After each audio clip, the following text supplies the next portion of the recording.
I'm going to be sharing my nutrition information for winter camping and expeditioning in cold conditions. I have my entire bag of food, plus my freeze-dried food here, and a subscriber right here asked, would it be possible to share a meal plan along with calorie and protein intake needed for a winter expedition while be pulling a sled an average of 15 to 20 kilometers per day, which is about 10 to 15 miles per day? This is from Patrice Beauparlant. Thank you very much for Patrice. Also, ask questions in the comments and I'll do my best to answer them in a video. Here we go. I added up all of my painstaking information of exactly what nutrition is in my food here. The total weight of this food is 1.5 pounds, or let's see, it's just about 600 grams, give or take. That's what I end up with. After 3 weeks, I start to get a little bit hungry because this is only 3,100 calories. Let me break this down for you so I get exactly the details you need, all featured in my book, Adventure Expedition 1. Check it out. All right, so I'm going to literally show you exactly what I eat every day on an expedition, whether it's Denali, Greenland, or whatever. The first is Cascadian cereal. It's a granola cereal with whole powdered milk, Nido powdered milk, plus 3 scoops of sugar. That Cascadian farm cereal, 279 calories, 7 grams fat, 46 grams carbs, and 6 grams protein. By the way, the total, before I get into the details in this, 3,100 calories per day, 131 grams of fat, 350 grams of carbs, and 75 grams of protein. Why don't I have more protein? It's simply hard to pack and carry. Fat and carbs are a lot easier.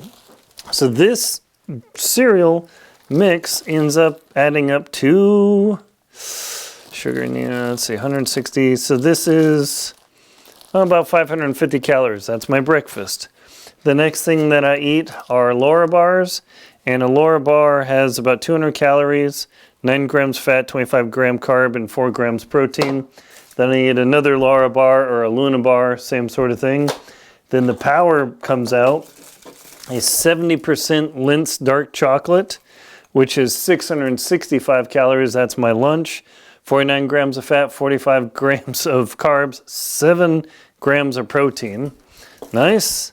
And then I eat almonds to get the salt. So there's other reasons here, so keep watching. I'll explain. It's not just the carbs and calories. The almonds have 170 grams of calories, 170 calories, 16 grams fat, 5 gram carb, 6 gram protein. And then, shortbread cookies. These things are power pellets. Shortbread cookies, total 510 calories, 30 grams fat, 57 grams carbs, 3 grams protein.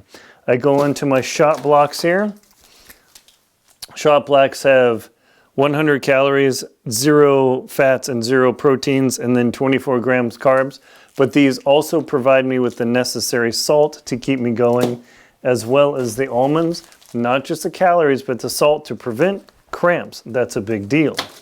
All right, the next thing that I have, hot chocolate packet. That is 160 calories, 2.5 grams fat, 34 grams carbs, 1 gram protein.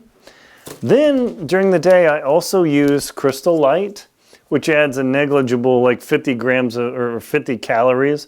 But I just use this in my water, so I'm not just drinking plain water. This is so much more satisfying to drink, especially when you're melting ice and snow. I learned this from my buddy Terry. We used this on our Greenland expedition. Oh my gosh, that was so nice. I can't recommend enough the Crystal Light packet.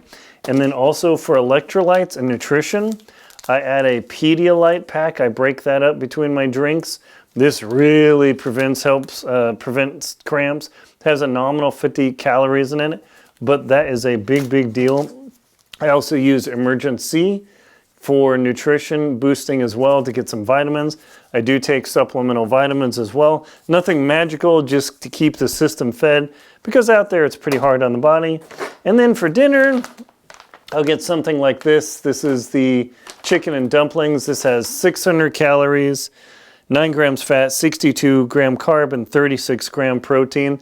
This is where my most protein comes from. I've tried the beef stew. It's only like 400 calories. Like on week 2, I ate a beef stew, and after an hour and a half, I was hungry. Get the most calories you can possibly get in this meal, and that's it. So literally all that information there, and then after 3 weeks, Terry and I, we both started getting hungry. In a 5.5 week expedition, we both lost 25 pounds. I don't look like I have 25 pounds to lose. So in one month and a week, we lost that much weight, consuming 3,100 calories.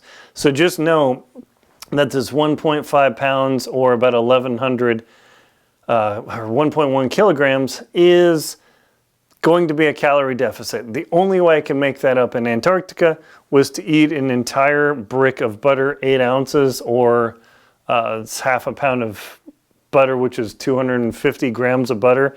But in Greenland, I can't do that. On Denali, I can't do that because it melts. Totally doesn't work. So just know that this amount of food right here is going to be a calorie deficit. However, I don't start feeling it until about 3 weeks in, just like when I'm climbing Denali. Yes, I'm on a calorie deficit. I'm plentiful. I'm an American, so losing a little bit of weight is always super nice. Do note that I never feel like a lack of energy just hauling up a mountain. If I need to eat more, I just eat more. But I really never have a problem with that. And now you might say, oh, you should carry 1.75 or 2 pounds of food. I can't. It's too much weight. Over 30 days, increasing my capacity of food by 30%, it's simply too much weight. I've seen other people haul massive amounts of food, like in 2024. My Dutch friends, they had like 50 extra hot chocolate packets. They left at 11,000 camp and they tried to give me other food. They didn't. They just cached it. So just do know, be mindful that if you carry too much food, you got to haul that, and you don't want to do that. Be very mindful of what you need. For me, this works very well. Again, I don't get hungry until week 3, 3.5, and then it starts to catch up, and that's just the way it goes. If you're doing hot camping and not hauling, you can carry a lot more weight because you're just hanging out. Check out my book, The Motivated Guide to Winter Camping, where I talk more about this information. Again, please ask questions in the comments. I'll do my best to answer them. Thank you very much for watching.